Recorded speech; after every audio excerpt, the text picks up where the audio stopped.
skip it up and that up. ¿Qué carajo estás haciendo aquí? Lárgate, cabrón. What's going on, ladies and gentlemen? This is Rich of Review Tech USA, and Right Said Fred is too sexy to eat pasta with a plate. Too sexy for my shirt. Too sexy for my shirt. So sexy it hurts. Wedbush securities analyst Michael Pachter recently provided the keynote address at a San Francisco marketing summit, and he painted a really grim picture for Nintendo's future. I mean, he thinks the company is screwed. Here are some of the things I highlighted from the GameSpot article, which you can check out below in the description. He thinks it's sad that Nintendo has not released the Wii U price. They announced the system, they showed the system off at E3 2011, and no one has any idea what price this system is going to launch at, which I'll talk about what I think about that in a minute.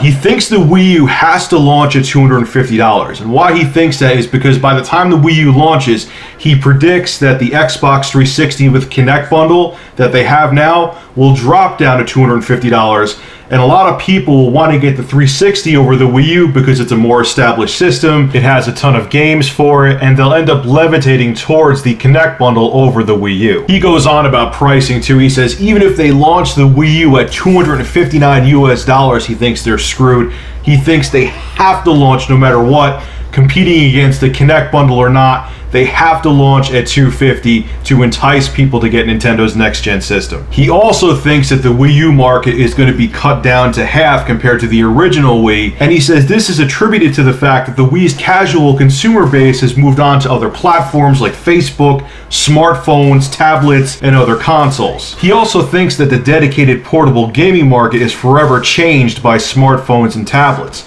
You'll never see another system sell like the DS. Hell, you'll never see another system sell like the original PSP. He thinks that a lot of casual gamers who bought the DS Lite and the DSi are going to stray away from that because they could play the same kind of games on their iPhone or Android phone. Alright, so what do I think of Michael Pachter's predictions for Nintendo? The one thing I totally agree with him on is the fact that dedicated portable gaming consoles are never going to sell the way they did back in the day. The casual gamers who picked up the DS Lite and the DSi because they wanted those quick pick up and play games, they could get those games on their Android phone now and their iPhone. And most people who aren't hardcore gamers rather just have one device in their pocket or pocketbook so they could just take it out, make a phone call, and then play Angry Birds on it. It's practical and it makes more sense to them. But a lot of the other stuff that Michael Pachter said, I didn't agree with. Now, the pricing and Nintendo not talking about the Wii U price, I get what he's saying to a point, but I understand why they haven't announced the price yet, because honestly, I don't think Nintendo knows what they're going to price the system at. They still may be trying to streamline the manufacturing process, they may want to get feedback from the market, they may want to see what people like him are saying about the Wii U. So yeah, they're probably watching the market very closely right now and seeing what they should price the system at. They want to see what their competition Sony and Microsoft are doing too. So I do understand what he's saying about how they announced the Wii U but didn't tell what the price of the system is going to be and how that could look bad. But honestly, I think Nintendo is playing it safe because I don't think they know what they can actually launch the system at yet, and I don't think they want to announce the Wii U price and have it higher than it needs to be, or have the system launch at too low of a price point and they take an unnecessarily huge hit on each system that's sold. What I really don't agree with Michael Pachter on is the fact that the Wii U needs to launch at $250. Alright, Mike, I gotta be blunt with you.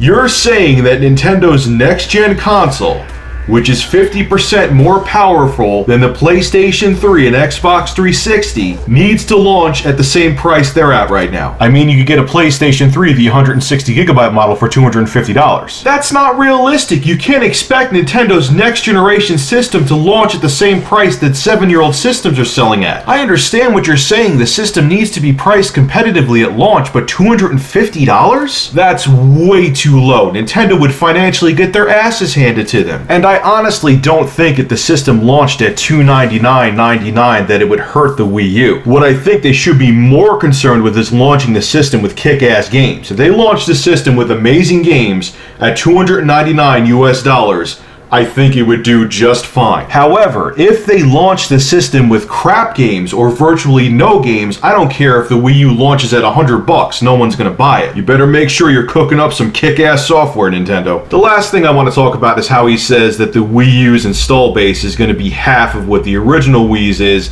because of the fact that people who were casual gamers moved on to Facebook, they moved on to their smartphones, so on and so forth. That could be true, but what I think he forgot to account for is that Nintendo's trying to bring back the hardcore gamer. They're trying to snatch up the people that play Skyrim, the people that play Battlefield, and yes, even the people that play Call of Duty. God forbid I say that's a hardcore game. It may not be, but let's put it this way. Are you going to catch a 45-year-old woman playing COD Modern Warfare 3? I don't think so.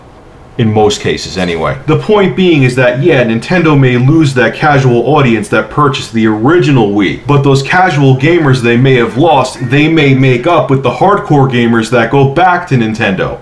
Hopefully. Possibly. Only time will tell. So what's your take on this story? Do you side with Michael Pachter and think Nintendo is in deep trouble no matter what? Or do you think people like him are jumping the gun and need to wait and see what happens? Make sure to rate, comment, favorite, and subscribe. And as always, thank you for supporting Review Tech USA.